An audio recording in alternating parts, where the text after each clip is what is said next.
ka-friend chef, today's video ay magluluto tayo ng chop suey. Okay, without further ado, let's do the rock and roll. Okay, and here are the ingredients.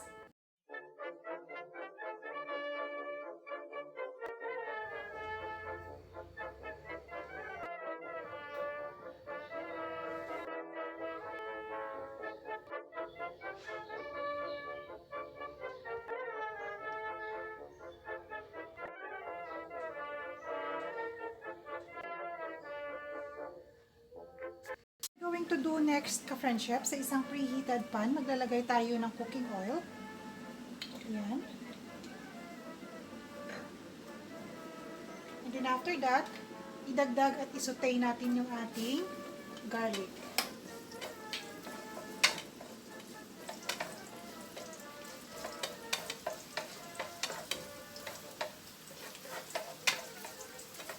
And then idagdag na rin natin ang ating sibuyas.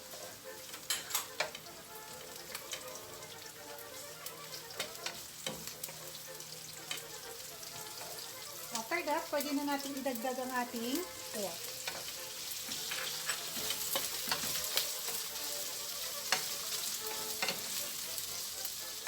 So, ayan. Isa lang natin ng kaunti ka-friend chef. And then, season natin ng salt and pepper.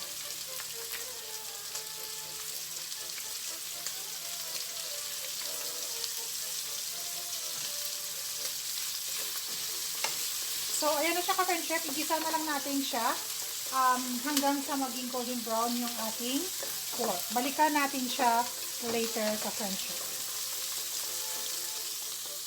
So, ayan ka-friend chef. Brown na yung ating pork. So, what we're going to do next is magdagdag tayo ng tubig. And sa pagdagdag ng tubig, the boiling the butter.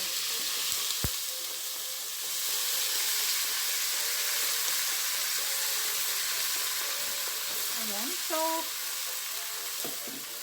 hayaan na lang muna natin sa dyan sa friend chef hanggang sa lumambot or maluto yung ating pork. Okay? Balikan natin siya later. So, ayan na ka-friend chef, luto na yung ating pork. So, what we're going to do next is, idagdag natin yung ating baguio beans. Ayan. Ang ating carrot. At ang ating sayote.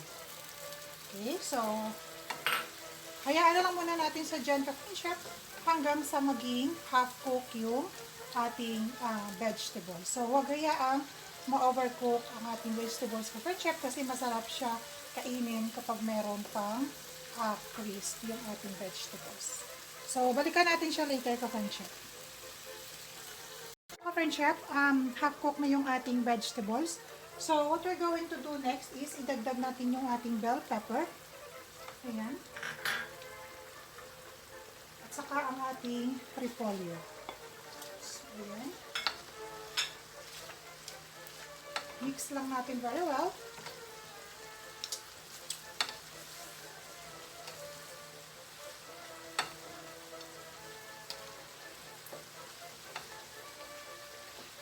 And at this point ka-friend chef, pwede na natin idagdag yung ating cornstarch na tinunaw ko sa tubig. So, ayan.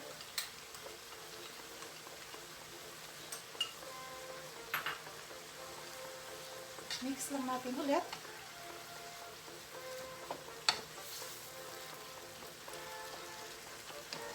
So, ayan. Napakaganda ng kanyang kulay ka-friend chef. Okay. So, luto na yung ating chop suey. What we're going to do next is idagdag natin yung ating 12 eggs.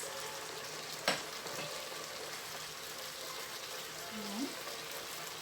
And then after that, mag-squeeze tayo ng dalawang calamansi to enhance the flavor of our chop suey.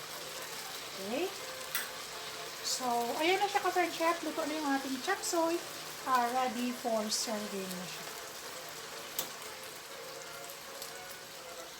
Ito na po yung ating finished product, ang ating chop suey.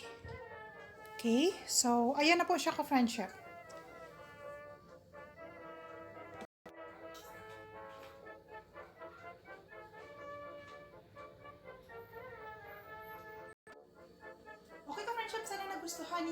ating chop suey for today. Kindly hit that like and share button, and to those who are new to my channel, please do hit that subscribe button and kindly include the notification bell, and every single comment is highly appreciated.